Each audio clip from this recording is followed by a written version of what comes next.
Ya comenzamos con Casi Sábado y vamos a saludar a Pablo Aceto. ¿Qué tal, Pablo? Acompañando en esta tarde-noche de este Graffiti Mar del Plata, bueno, con bastantes novedades. Muy bien. ¿Qué te parece, Pablo, si comenzamos con Carlos Juncos a ver qué nos cuenta en su columna internacional? Muy buenas noches, estimados oyentes de Casi Sábado. Este nuevo programa que realizamos junto a Gloria Álvarez, Carlos Matos, Pablo Aceto y quien les habla, Carlos Juncos. Todos los viernes de 19 a 20 horas por la FM 87.9, Radio Graffiti Mar del Plata. Sean todos muy bienvenidos a una nueva edición de la Columna Internacional. Y llegó el frío a nuestra ciudad, ¿eh? En los últimos días ha estado muy fría la ciudad, especialmente durante la noche. De todas maneras, Mar del Plata siempre es una ciudad hermosa para disfrutar todo el tiempo. Así que ahora, ya con el invierno mucho más próximo, estamos tratando de abrigarnos un poco y seguir trabajando y haciendo nuestras actividades como lo hacemos habitualmente. Así que en ese contexto vamos a avanzar con la columna internacional propiamente dicha. Y nos vamos a dirigir para ello hasta Guatemala. Ahí el periodista José Rubén Zamora, un reconocido periodista, fue condenado a 6 años de prisión. El caso contra el fundador del diario El Periódico, crítico del presidente Alejandro Giammattei, ha sido denunciado por gremios internacionales como una criminalización del ejercicio del periodismo. El Tribunal de Guatemala condenó este miércoles a 6 años de prisión al periodista José Rubén Zamora por lavado de dinero. El fundador de El Periódico ha sido un fuerte crítico del gobierno del presidente Alejandro Giammattei y desde el diario que dirigió destapó importantes casos de corrupción en la política de su país. La Fiscalía había pedido 40 años de cárcel para Zamora y anunció que apelará el fallo. Zamora, quien también apelará el fallo, fue juzgado sin que se le permitiera presentar pruebas a su favor. Al periodista se lo acusó de lavado de dinero, delito por el que fue condenado, y de extorsión y tráfico de influencias, delitos que no fueron probados durante el juicio. El tribunal le prohibió al periodista leer un documento en el que argumentaba su defensa y tan solo le concedió unos minutos para dirigirse al juez. La condena se da en un contexto en el que varias organizaciones han denunciado una escalada de autoritarismo en Guatemala que incluye la exclusión de candidatos políticos a elecciones y la persecución a funcionarios judiciales y periodistas. Por su parte, el Comité de Protección a Periodistas calificó de vergonzosa la condena contra el periodista. Es un claro testimonio de la erosión de la libertad de expresión en el país y los intentos desesperados del gobierno del presidente Alejandro Giammattei por criminalizar al periodismo, sostuvo Carlos Martínez de la Serna, director de programas de aquel Comité de Protección al Periodista. Por su parte, la Sociedad Interamericana de Prensa afirmó que el pedido de una severa condena a Zamora demuestra ensañamiento contra el periodismo. Instó al gobierno de Guatemala a que deponga su actitud intimidatoria contra el periodismo y no siga lesionando la democracia en su país. Ahora bien, veamos quién es este señor que acaba de ser condenado, este señor periodista José Rubén Zamora. Zamora es uno de los periodistas más prestigiosos de la región y que es reconocido por sus investigaciones contra el poder en las que destapó importantes casos de corrupción. Zamora, de 66 años, estudió ingeniería, ciencias políticas y sociales. A los 17 años inició su carrera en el periodismo en el diario La Hora. En 1986 fundó una compañía de producción de documentales y noticias y en 1990 creó Siglo XXI, diario desde el cual se denunció la corrupción del gobierno del presidente Jorge Serrano. 1991-93 fue ese gobierno, ¿no? En 1993 el país centroamericano vivió una crisis constitucional conocida como el Serranazo. Zamora, quien ya para ese entonces era un experimentado periodista, cambió temporalmente el nombre de su diario a Siglo XIV por la persecución que se vivía. Interesante, una linda forma de crítica y de protesta.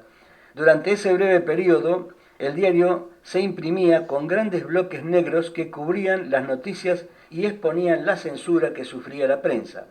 Para burlar la mordaza que le era impuesta a ese diario, enviaba fax a los países vecinos con versiones sin censura de las noticias periodísticas. Esto ayudó a derrocar al gobierno de Serrano y a que se restableciera la democracia. Por supuesto, Zamora pagó un alto precio por sus investigaciones.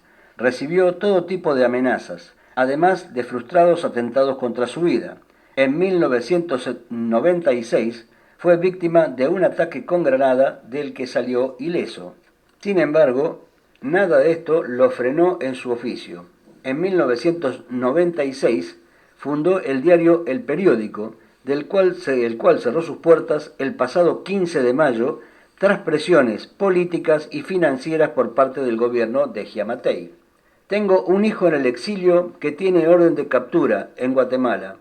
Por fortuna, mi esposa salió anoche para Estados Unidos, porque pienso que quieren capturarla, dijo Zamora tras salir este miércoles del tribunal. De acuerdo con la familia de Zamora, lo que desató la actual persecución y el eventual encarcelamiento del prestigioso periodista fue la publicación de un caso conocido como la trama rusa, según el cual el presidente Giammattei había recibido sobornos de empresarios rusos a cambio de beneficios con concesiones en megaproyectos.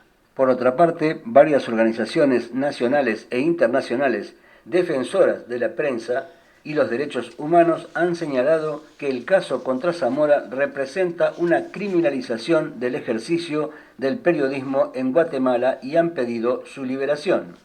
Zamora ha recibido reconocimiento como el premio María Mors Cabot de la Universidad de Columbia, el Premio Internacional a la Libertad de Prensa y el Premio al Héroe Mundial de la Libertad de Prensa otorgado por el Instituto Internacional de Prensa.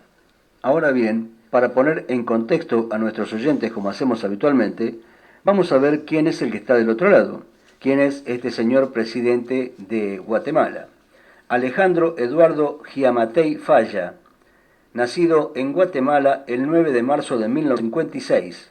Es un político y médico guatemalteco y es el actual presidente de Guatemala desde el 14 de enero de 2020, fecha en que tomó posesión del cargo ante el Congreso de la República de Guatemala en el Centro Cultural Miguel Ángel Asturias. Se desempeñó también como director del Sistema Penitenciario de Guatemala entre el 2005 y el 2007. Además de haber participado de las elecciones generales en 1999 y 2003 como candidato a alcalde de la ciudad de Guatemala, y en las elecciones generales de 2007, 2011 y 2015 como candidato presidencial. Bueno, hecha la presentación de rigor, diremos que el señor Giammattei ha mantenido una posición a favor de la pena de muerte y el uso militar en la seguridad ciudadana, pero durante su gobierno no lo ha implementado. Y además es contrario al aborto y al matrimonio entre personas del mismo sexo. Es considerado conservador y de derecha. Bueno, y ya acercándonos al final, diremos que no es novedad que el periodismo es siempre perseguido, especialmente cuando no coincide o no alaba a los que están en el poder. De todas maneras, esta tendencia ha resurgido y ha tomado más fuerza últimamente en América, particularmente, en América no, y en todo el mundo, pero particularmente en estos países que empiezan a tornarse autocráticos. Sabemos que, ya lo hemos comentado en esta columna, en otras oportunidades, que hay una tendencia, una nueva tendencia autocrática en toda América, sobre todo América Central, que se está expandiendo por toda América. Esperemos que podamos, evitar que esto ocurra en nuestros países, porque no es una buena solución. Y bueno, por otro lado, queda el compromiso para en otro momento desarrollar una pequeña columna referida específicamente a este nuevo flagelo de las autocracias en América. Bueno, como siempre ya se nos está agotando el tiempo, Así que vamos a ir cerrando esta columna, no sin antes desearles a todos que tengan un excelente fin de semana, cuídense mucho, abríguense y que la pasen muy bien. Nos encontraremos en el próximo programa. Muchas gracias, Carlos Juncos. Vamos a compartir ahora una nota de Pablo Aceto en el portal Cazador de Noticias. En una década, el Estado subsidió a las petroleras con 12.609 millones de dólares con 0 retenciones, dijo Pablo Aceto. El dirigente del Partido Socialista Auténtico, en diálogo con Cazador de Noticias, dijo que la resolución 509/2023 de la Secretaría de Energía, publicada este martes en el Boletín Oficial, estableció que el proyecto de inversión de la firma Chevron para la explotación de hidrocarburos en el área El Trapial Este del yacimiento neuquino no convencional de Vaca Muerta quedará incluido en el régimen de promoción de inversión para la explotación de hidrocarburos, cuestionando que esto implica que la petrolera norteamericana gozará de los beneficios que permiten exportar el 20% de la producción sin retenciones y gozar de la libre disponibilidad del 100% de las divisas provenientes de la exportación de los hidrocarburos para girarlos al exterior. Desde el 2012 hasta el 2022, la industria petrolera extranjera se llevó en subsidios 12.609 millones de dólares sin pagar ni $1 de retenciones por exportación y pudiendo disponer libremente del 100% de las divisas provenientes de la exportación de los hidrocarburos. Esto explica la crisis que tiene Argentina, que es este agujero al costado por donde los recursos del país se escapan, dejando en este caso solamente pasivos ambientales, pero ninguna ganancia. Este es el camino que hay que desandar, que hay que cambiar.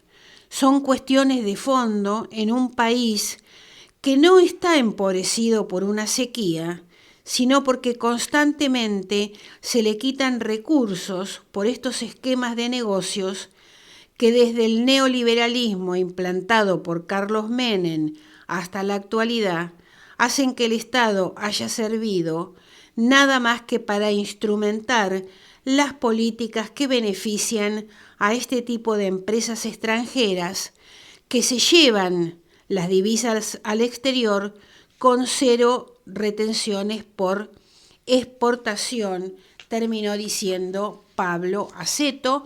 Esta nota la podés leer en el portal Cazador de Noticias. La UTA anunció un paro nacional de colectivos por 48 horas para la semana próxima. Otra vez, sí, otra vez. Ante el fracaso de una nueva audiencia para acordar incrementos salariales para los choferes, el gremio lanzó una nueva medida de fuerza. De todas maneras, va a haber un nuevo encuentro entre las partes el miércoles 21 en el Ministerio de Trabajo de Nación. La Unión Tranviarios Automotor, UTA, anunció una vez más un paro de colectivos que promete paralizar el servicio en el interior del país. La medida se llevaría a cabo por 48 horas, jueves y viernes de la semana próxima. Después de las negociaciones a contrarreloj del lunes a la noche que derivaron en un paro parcial en el transcurso del martes, el miércoles se desarrolló una nueva audiencia en el Ministerio de Trabajo de Nación, donde la UTA y la Federación Argentina del Transporte Automotor, FATAP, no se pusieron de acuerdo por el incremento salarial de los choferes en el interior del país. Se resolvió pasar a un cuarto intermedio. Ante la falta de acuerdo, el gremio que conduce a nivel nacional, Roberto Fernández, lanzó un nuevo paro de colectivos para la próxima semana. Esta vez la diferencia está en la extensión, porque sería el jueves 22 y el viernes 23. De todas maneras, el miércoles a las 16 va a haber una última audiencia para intentar destrabar el conflicto. Seguramente va a haber una conciliación obligatoria. Y en Mar del Plata, el impacto de la medida va a depender de la adhesión de los choferes de la UTA local, cuya conducción, como sabemos, está sumergida en una interna. El lunes a la noche la UTA había proclamado paro de colectivos para el día siguiente, pero la medida se levantó cuando el Ministerio de Transporte de la Nación emitió una resolución para reconocer el reclamo salarial. La UTA reclama ante las cámaras empresariales una recomposición en los saberes de los colectiveros, exigen cobrar un incremento retroactivo para que el básico desde abril sea de 262.000 pesos, además de un bono no remunerativo y otros 32.000 pesos y viáticos diarios para todos los trabajadores del sector. Bueno, veremos qué pasa la semana que viene. En principio, jueves y viernes habría paro. Vamos a otro tema. La inflación del mes de mayo fue de 7,8%. El INDEC indicó este jueves que la inflación acumula un alza del 42,2% en los primeros 5 meses de 2023 y la inflación interanual sería del 114,2%. El índice de precios al consumidor subió 7,8% en mayo, por debajo del 8,4% que se registró en abril, informó el Instituto Nacional de Estadísticas y Censos, INDEC. Para los primeros 5 meses del año, entonces, la inflación fue del 42,2% y de 114,2% en los últimos 12 meses. Faltan pediatras. La especialidad no está bien remunerada. Patricia Quirós, vicepresidenta de la Asociación de Pediatría de Mar del Plata, pintó un panorama preocupante. El trabajo es full time y no se ve reflejado al momento de cobrar honorarios. Patricia Quirós, vicepresidenta de la Sociedad de Pediatría de Mar del Plata, se refirió al presente de la especialidad, donde se nota una marcada falta de médicos pediatras. El faltante lo venimos viendo hace ya un tiempo. Hay problemas en cuanto a la profesión, al ejercicio y el interés por elegir esta especialidad. Estamos con residencias, con cargos que quedan vacantes, no solo a nivel local, sino también a nivel nacional. El problema principal es económico, porque la especialidad no está bien remunerada. En cuanto al momento del año que se vive con las enfermedades respiratorias, debido a las bajas temperaturas del invierno, se dice que debido al faltante, las salas de esperas están desbordadas. En general, faltan médicos en todas las especialidades. Se ve en las obras sociales, se ve en el IGA, en el materno infantil, y es por los bajos sueldos que cobran los profesionales, que por ese motivo se van a la salud privada. Muy bien, vamos a dejar acá las noticias. ¿Querías agregar algo, Pablo? Muy bien, dejamos acá las noticias y vamos a la columna de Carlos Matos. Casi sábado. Hola Gloria. ¿Cómo estás, Pablo? ¿Qué tal, Carlos? ¿Existe el arte inclusivo? Esta es una pregunta recurrente. Recurrente como esas olas y modas que vienen y van, olas pasajeras. Ayer, 15 de junio, día de la Reforma Universitaria, también día del libro en la República Argentina, se llevó a cabo un acto en la Biblioteca Parlante para ciegos y disminuidos visuales. 4 autores presentaron sus libros.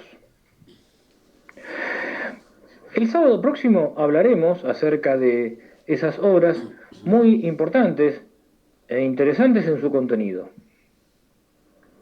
Marcela Chiquilito, profesora de historia, mamá de una chica con discapacidad.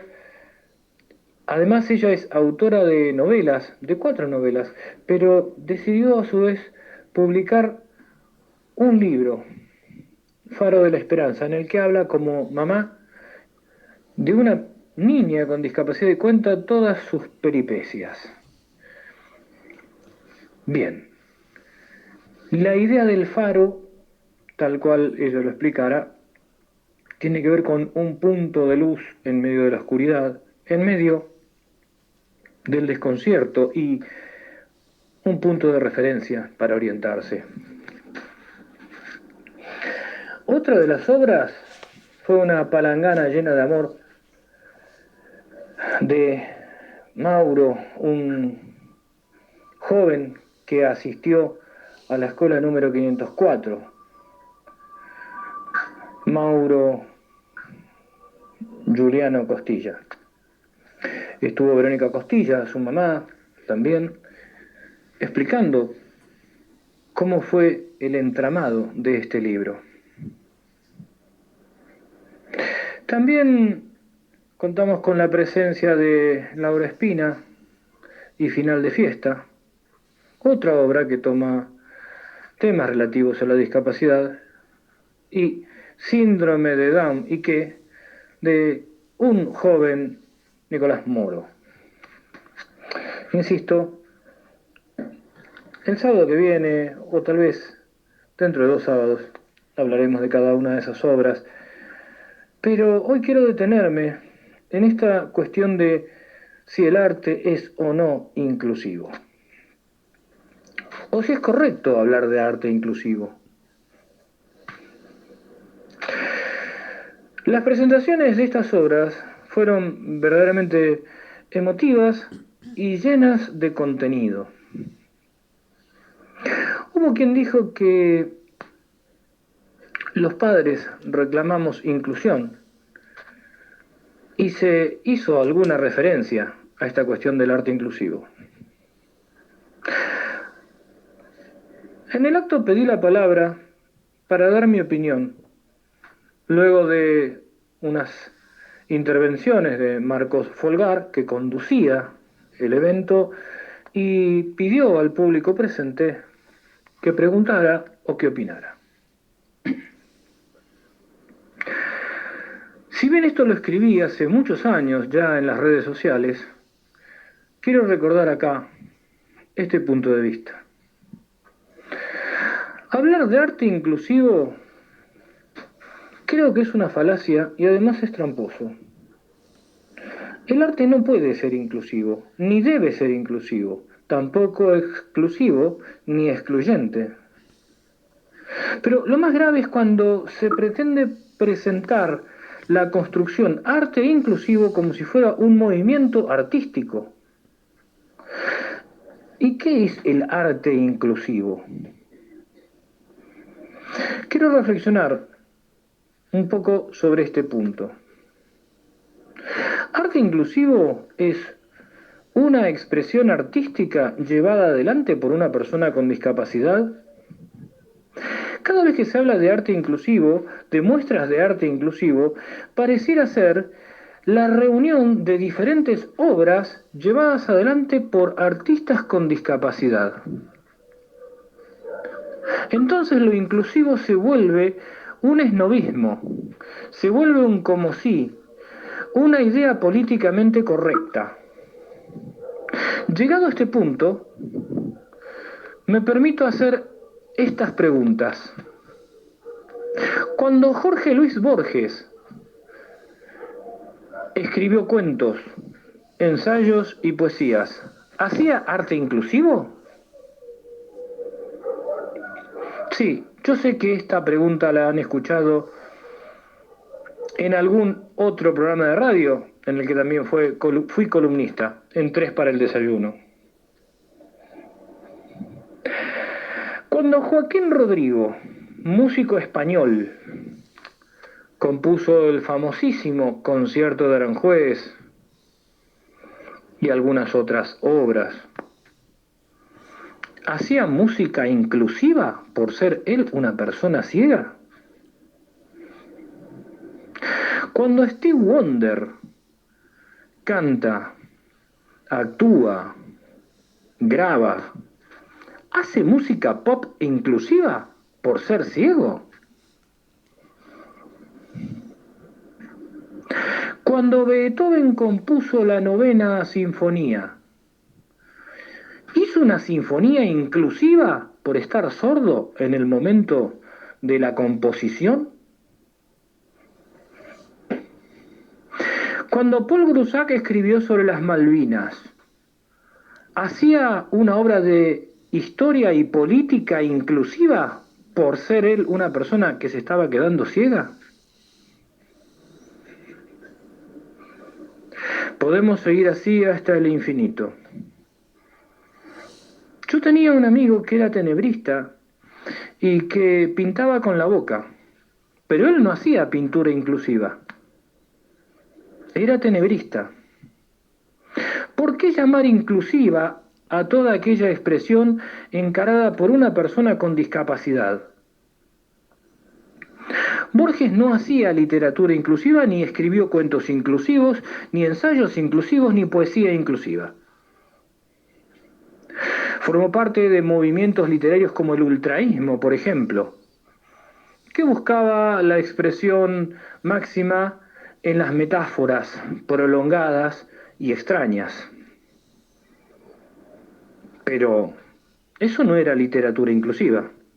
En tal caso es literatura española, o literatura argentina, literatura hispánica, mejor dicho, no española, literatura latinoamericana.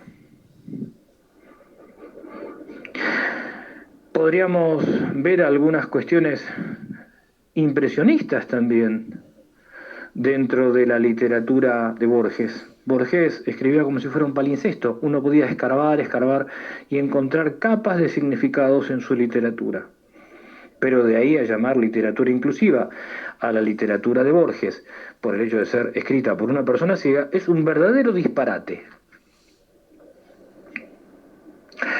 Pasemos a Joaquín Rodrigo, este músico ciego español. Joaquín Rodrigo formó parte de un movimiento de música llamado nacionalista, que, viniendo de la música clásica y romántica, buscaba tomar las raíces propias de cada uno de sus países. Bueno, por ejemplo, Mussorgsky, Borodín, formaron parte del movimiento nacionalista de Europa Central, por caso de Rusia. En ese sentido, Joaquín Rodrigo fue lo mismo en relación a España. Podríamos decir algo similar de Dvořák, por ejemplo, o del autor del Moldava, de Smetana. Ahora, ¿Joaquín Rodrigo hacía música inclusiva por el hecho de ser una persona ciega? ¿No es demasiado disparatado esto de ponerle el título de inclusivo a todo? ¿A todo aquello que es encarado por una persona con discapacidad? Y por ejemplo, si hablamos de la música caribeña, o de algunos boleros. José Feliciano, ¿qué hace? ¿Boleros inclusivos? Yo sé que todo esto suena muy loco y muy disparatado, así planteado, pero nos estamos acostumbrando a que cualquier expresión artística encarada por una persona con discapacidad se le ponga el rótulo de inclusivo, sin entender que puede llegar a formar parte de cualquier otro movimiento, escuela o corriente artística, ya que lo inclusivo en sí mismo no implica, no significa una expresión estética. Más bien parece cristalizar una idea de un arte para los normales, entre comillas, y un arte para los que no son normales, entre comillas. De no ser así, la idea de lo inclusivo no tiene el menor sentido. En tal caso, la palabra inclusivo termina generando una especie de categoría paralela en la que se agrupa todo aquello que no entra dentro del terreno de lo común. Así entonces, lo inclusivo pasa a ser una especie de vertedero donde mandamos todo lo que tiene que ver con la discapacidad, sin tener en cuenta la expresión estética ni la dinámica propia del arte. Dicho esto, quiero reafirmar una vez más que hablar de literatura inclusiva es un verdadero disparate. Hablar de arte inclusivo es una necedad. Como persona ciega, rechazo profundamente el bastardeo de la palabra inclusivo, de la palabra inclusiva, que tiende a crear una especie de apartheid, donde metemos todo lo relativo a la discapacidad. No existe el arte inclusivo, a no ser que queramos forzar varias categorías. Recuerdo en una conferencia de prensa dada por Joan Manuel Serrat hace muchos años, en el año 86. Joan Manuel Serrat estaba en Mar del Plata presentando El Sur también existe. Recuerdo que le pregunté en otro terreno cuál era el compromiso ideológico de un artista, teniendo en cuenta que Joan Manuel Serrat es una persona progresista, en aquel momento abierto militante del PSOE, simpatizante con todas las corrientes progresistas de América Latina. Yo esperaba que el nano, que el catalán, me dijera: el compromiso de un artista es la revolución, es la justicia, es el cambio. Lejos de eso, Joan Manuel Serrat me dijo: el compromiso de un artista nunca es ideológico. El compromiso de un artista, y casi diría que el único compromiso, es estético. Nos encontramos entonces el viernes próximo. Muchas gracias. Cuando sea nuevamente casi sábado. Muchas gracias, Carlos Matos. Bueno, Pablo, ¿nos vas a hablar de jubilaciones y pensiones? Vamos a poner el tema sobre la mesa. Bueno. Las jubilaciones sobre la mesa. No hace falta que hacer un programa para decir la situación de los jubilados. Esto es claro. Pero sí para empezar a comprender algunas cosas. Vivimos en una democracia. Eso quiere decir que estamos en un gobierno del pueblo que por lo menos, con todos los defectos que tiene, bueno, cada 2 años vamos y votamos. Es decir, cada 2 años decidimos. Y el que decide tiene en principio un deber y una obligación, que es saber. Eso es la democracia. El deber de un ciudadano es por lo menos estar medianamente informado. Siempre me habrán escuchado, los que me conocen, el rezongo, cuando viene una persona que recién se jubila y yo le pregunto ¿qué caja le paga la jubilación? Te dicen que no saben, te dicen el PAMI, te dicen IOMA. Y yo, bueno, le explico, mire, el PAMI y el IOMA es una obra social, no es la caja de jubilaciones. Yo entiendo que si usted tiene PAMI, debe estar jubilado en el ANSES y IOMA en el IPS, provincia de Buenos Aires. Y ahí está el problema. Estamos hablando de una persona que estuvo depositando 30, 35, 40 años la plata en un lugar que ni siquiera conoce el nombre. ¿Los jubilados están mal? Sí, está mal, pero basta de llorisquear. Hay que ponerse un poco las pilas. Con ser víctimas no alcanza. Y para dejar de ser víctimas, lo primero que hay que vencer es a nuestro peor enemigo, que es la ignorancia. No podemos saber qué es lo que pasa con nuestra plata. Si quieren seguir llorisqueando, llorisqueamos, llorisqueen ustedes, pero no podemos ser víctimas siempre. En tal sentido, y es a lo que apunta la columna de hoy, es a que se interprete, se entienda cómo funcionan los sistemas de jubilación. No va a dar todo el programa, no va a llevar varios programas. Llamémoslo el capítulo 1. En algo que invito a todos, o por lo menos tirar algunos tips, como para que todos empecemos a investigar, empecemos a averiguar qué pasa con nuestra plata. Yo ya, la verdad, estoy cansado de escuchar llorisqueo. Acá hay que dejar de ser víctima. Y en esto yo entiendo que la gente joven no sepa, la falta de experiencia y todo eso, pero ya a los 60, 65 años vos tenés que saber qué está pasando con las cosas. ¿Por qué? Porque la ignorancia te lleva a eso, te lleva después a que viene cualquier chanta, te plantea cualquier estupidez, y vamos para ahí. Si no, no tendría cabida conceptos como dolarización o hacer explotar el Banco Central. Dígame, haciendo explotar el Banco Central, ¿qué beneficio le va a acarrear? O con la dolarización, ¿de dónde van a salir los dólares?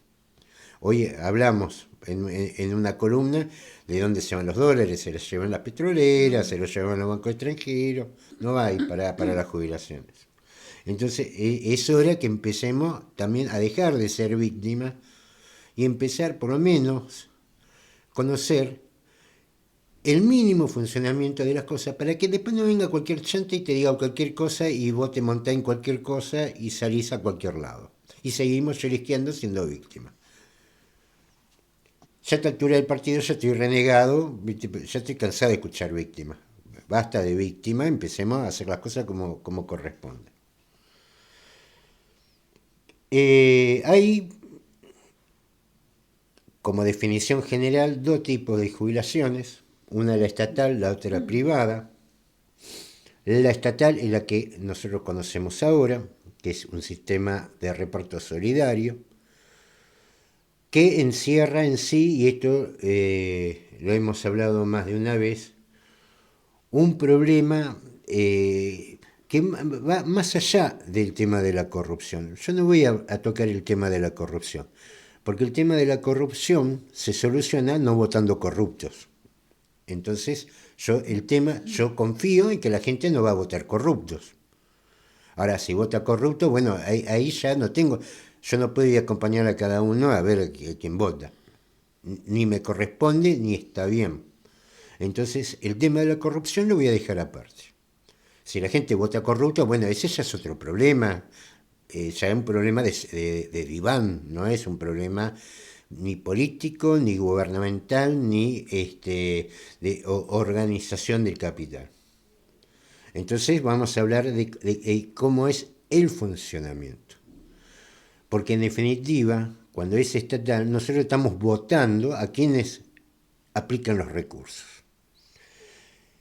¿Cómo funciona esto? Bueno, nosotros, nuestra vida laboral, aportábamos, pero no a una cuenta propia, sino a los que estaban jubilados en ese momento.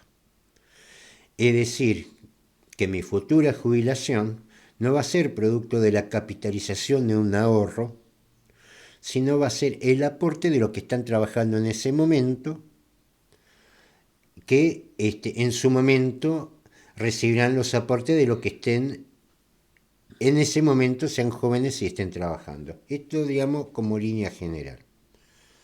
Por eso cuando se dice, ¿y a dónde fue a parar la plata de mi jubilación? Bueno, fue a parar, entre otros, a los que son jubilados en ese momento. Lo que usted tiene que cobrar es lo que están aportando los trabajadores ahora. Es ese modelo que está funcionando y que es parte de lo que era el modelo de la revolución industrial. El modelo de las grandes fábricas, de las grandes líneas de montaje, de la masa produciendo, la masa de obreros que están aportando a la caja. Bueno, eso se está modificando. Y vuelvo a recalcar, el tema de la corrupción no la toco, porque pues se supone que si vamos a votar una vez cada 2 años, no vamos a ir cada 2 años a votar corrupto. Entonces, porque si usted vota corrupto, yo ya no tengo soluciones ahí. Ese dinero que está faltando, esa crisis estructural, es producto también de un cambio de modelo productivo. Cuando nosotros hablábamos hace años atrás sobre la revolución industrial y la aparición de la inteligencia artificial, bueno, ahora lo estamos viendo ahora. Claramente, la fuerza de trabajo se va a reducir, vas a tener, bueno, nos pasa hoy en la Argentina, tenemos un montón de gente en la informalidad, producto de un montón de cosas, entre ellas también la tecnificación. Y entonces hay que empezar a estudiar otros mecanismos, que no sea el sistema de reparto solidario.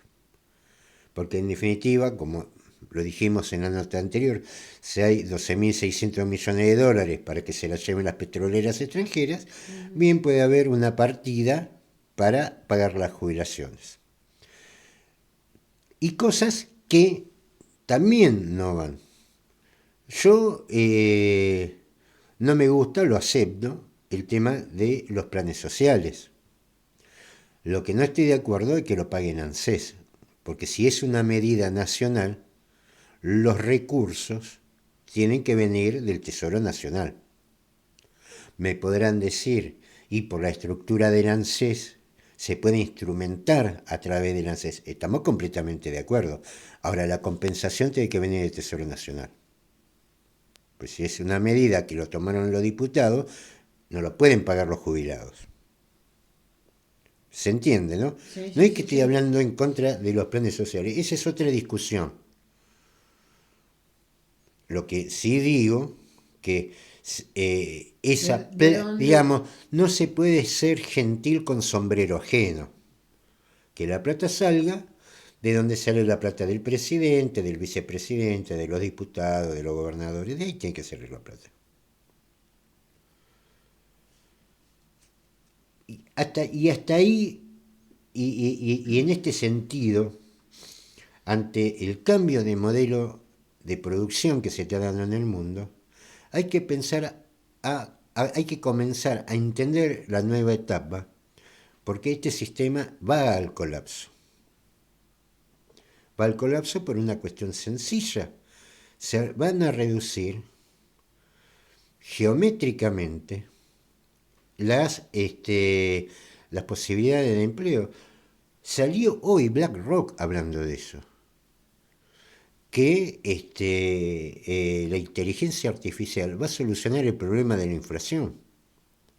Pero ¿cómo no va a solucionar el problema de la inflación si va a quedar 70% de la población colgada en una palmera? ¿Qué consumo va a haber? Van a quedar todos afuera. Y este es un aspecto, y lo vamos a dejar hoy en ese estadio. La otra son lo de sistema de capitalización, que puede ser mixta o puede ser totalmente privada. Mixta es, por ejemplo, en Chile, lo fue acá, donde había un básico garantizado por el Estado, y las empresas privadas acumulaban, abrían una cuenta donde se suponía que esa plata era del que en algún momento se iba a jubilar. Y esto también lo digo porque hay muchos que presentan esto como una gran solución. Y la verdad que es una gran solución mientras recaudan. A la hora de pagar están llenos de problemas. A la hora de pagar están pidiendo en Francia que la gente se jubile 2 años después. Ahora que tienen que pagar en Francia, Sí. están pidiendo en España el 75. Y esa plata que se supone que los empresarios o los administradores de esos fondos de pensión tienen que invertir para que la plata se mueva, genere alguna ganancia y, ¿por qué no?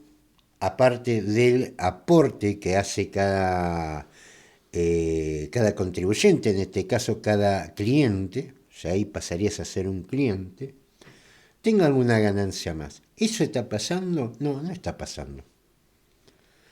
De hecho, desde el 2018 y 2021 en España, una veintena de fondos administradores de pensión tuvo un saldo negativo. Es más, pagó más los títulos de deuda de España que los fondos comunes de inversión. Algunos que aportaron tanto capital, no solamente no conservaron el capital que depositaron, sino que se encontraron con menos.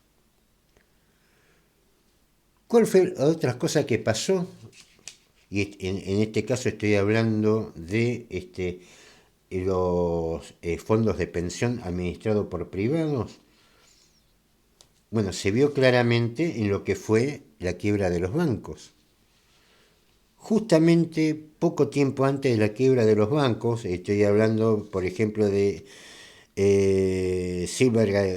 Silvergate Bank, Signature, Silicon Valley, recibieron una gran cantidad de depósitos de fondos de pensión.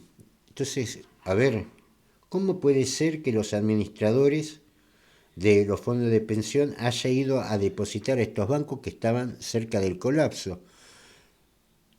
Los mentideros que andan por ahí, distintas publicaciones dedicadas a estos temas, denunciaron que estos empresarios, como tenían fondos dentro de ese banco, lo que hicieron fue poner la plata de los jubilados para sacar la propia y salir del problema. ¿Dónde lo vimos también esto? Por ejemplo, en los bonos de deuda que se hizo en su momento con Schwarzenegger, el megacanje, y después que los títulos de deuda de Macri, aparte de la del FMI. Ustedes fíjense lo que pasó en esos dos casos.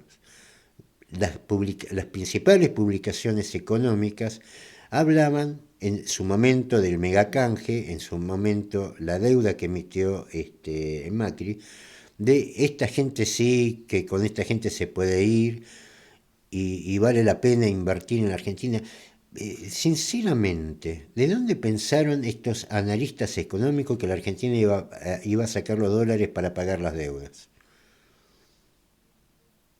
Sin embargo, metieron la plata, compraron esos bonos en poco tiempo valían menos del 25%, lo terminaron comprando los fondos buitres y después los fondos buitres a pérdida de los fondos de inversión, eso hicieron un pingo de ganancia porque ellos pueden esperar tranquilamente 10, 20 años para ejecutar esas deudas. Este es el escenario, no le estoy planteando ninguna solución. Este es el escenario como para que nadie diga, mire, anda mal lo del estatal y lo privado de la salvación, porque no es la salvación. Más adelante en los otros programas vamos a ir avanzando sobre este tema de cosas, pero me parece que ya es hora que dejemos de lamentarnos y empezar a preocuparnos por los temas y tratar de investigar, tratar de ver otras cosas aparte de la programación que la verdad deja mucho que desear. El tema acá, lo que buscamos es vencer a nuestro peor enemigo, que es el no saber. El no saber. La ignorancia. Ajá. Muy bien, Pablo, nos vamos. Nos volvemos a encontrar el viernes que viene por Radio Graffiti FM 87.9 con Casi Sábado. Nos vamos escuchando el informativo criollo a cargo de Carlos Juncos y un tema musical. Hoy vamos a escuchar a La Portuaria. Hasta el viernes.